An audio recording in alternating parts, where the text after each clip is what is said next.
strictest COVID restrictions through the pandemic. But from today, some are being eased. The main change is that residents will no longer be limited to just three named visitors, meaning they can see many more family members and friends.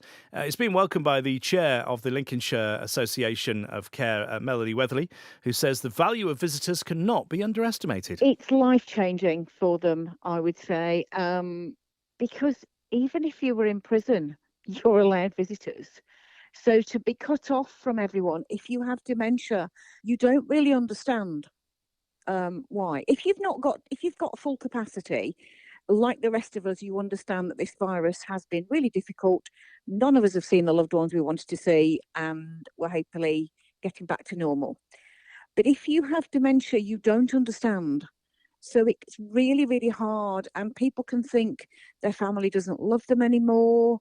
They've done something wrong. So to have family and friends back in will be so life affirming for those people. It's really emotional to watch, actually, because it makes such a difference to their lives.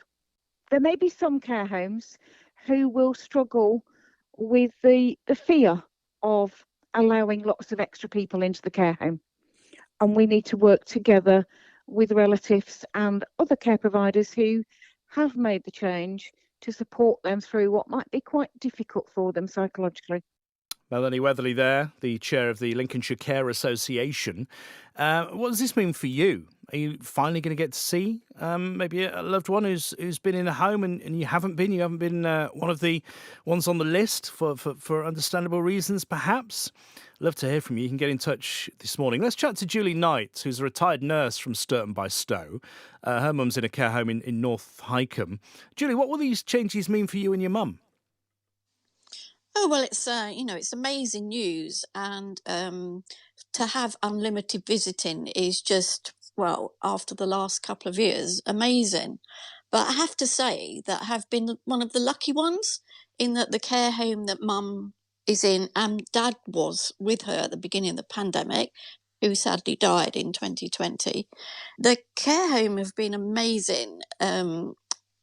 They've interpreted any guideline we've had, didn't have any at the beginning, very wisely. And I know from my contacts with other people that I've been one of the few lucky ones who have been able to see my mum. And if the care home has locked down, they've opened up really quickly.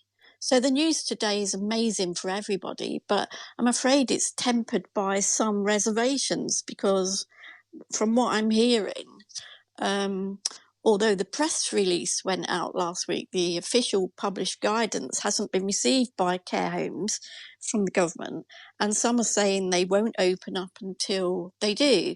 Now, again, I'm lucky that I had an email from our care home on Friday telling me that all the restrictions had gone, apart from the obvious ones, lateral flow tests, masks, but so many people haven't. How So would they're you? not expecting it. Yeah, I mean, if you were in, or if your mum was in one of those other care homes where maybe they haven't received the guidance yet, or have been a little bit stricter, how would you feel? I'd feel really, really cross because it is, you know, it is far beyond the time we should have done this. That, there's been such a disparity between the guidance for people in the country generally, as opposed to people in care homes. We've still got the situation where some care homes are implementing sort of rolling lockdowns. So until today, they were 28-day lockdowns. Well, nobody goes in isolation for 28 days in the rest of the country. And then, a day or two before the time's up, they have another positive or two cases and they lock down for another 28 days. So I personally know of people who haven't seen their loved ones since before Christmas. It's really important. I hope your listeners are aware that in place is for each resident to have an essential caregiver.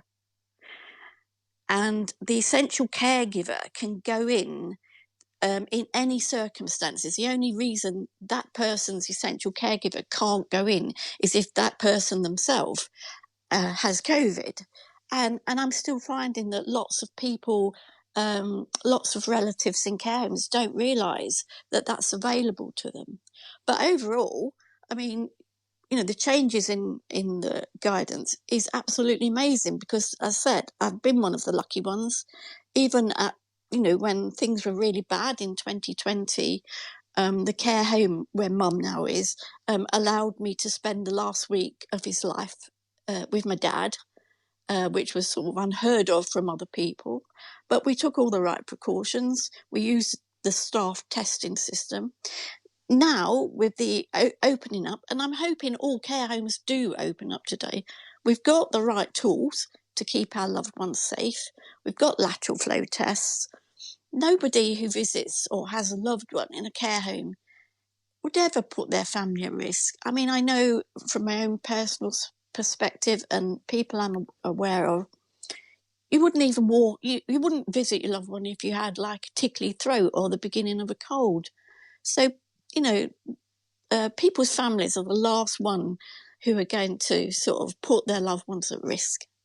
Common sense approach. That's it, isn't it? Julie, Yeah, thanks for talking to us this morning. Give our love to Mum as well. And I know she'll be delighted that more of the family will be visiting from today. Julie Knight there, retired nurse from Sturton by Stow. Mum's in a care home in North Hike and one of the lucky ones. What's your experience been like over the past couple of years?